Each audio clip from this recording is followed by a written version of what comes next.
आज का हमारा टॉपिक है नागरिकता। नागरिकता का उल्लेख संविधान के भाग 2 में अनुच्छेद 5 से 11 तक किया गया है।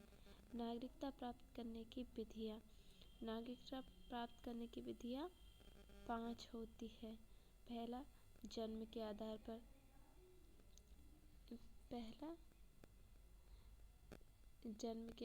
पर। जन्म के आधार पर जो नागरिकता मिलती है वो हम सबको मिली हुई है। दूसरा, वंश के आधार पर।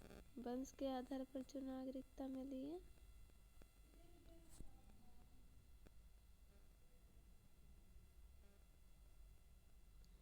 वो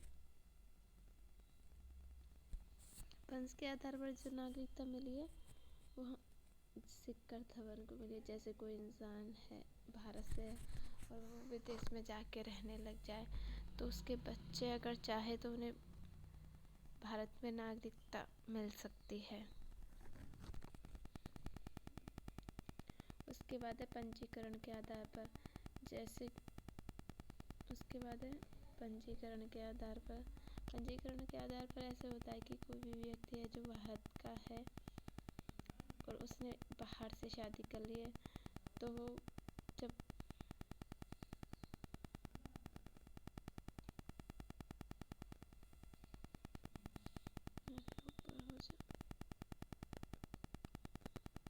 भारत का है और उसने बाहर से शादी कर ली है तो इसमें होता है कि वो 7 साल तक अगर भारत में आकर रहे तो उसे भारत की नागरिकता दे दी जाती है। और चौथा है देशीकरण के आधार पर। इसमें ऐसा व्यक्ति जो एक विशेष क्षेत्र में बहुत जानकार हो, विद्वान हो और 10 साल से भारत में रह रहा हो, भारत के प्रति सकारात्मक सोच रखता हो तो ऐसे व्यक्ति को भी नागरिकता दे दी जाती है। और अर्जित भूमि, जैसे हमने कोई भूमि जीत ली तो वहाँ के लोग कहाँ जाएंगे, उनको भी तो नागरिकता देनी होती है तो उसे अर्जित भूमि नागरिकता कहते हैं। ऐसी नागरिकता सिक्किम के लोगों को दी थी। अब है NRI क्या होता है?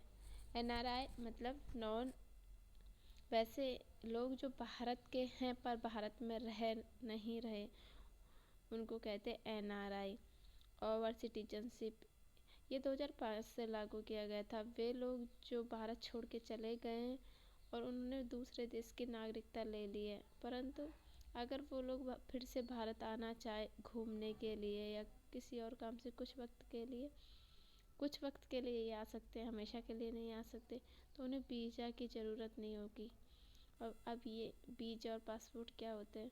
तो वीज़ा होता है किसी भी देश में जाने के लिए उस देश की अनुमति लेनी होती है तो उसे वीज़ा कहते हैं। और पासपोर्ट होता है कि अगर हम किसी देश को छोड़ के जा रहे हैं तो उस देश से भी तो अनुमति लेनी होती है कि हम यहाँ से चले जाएं, तो वो पासपोर्ट होता है। ठीक है, धन्यवाद। आज का टॉपिक बस इतना ही है।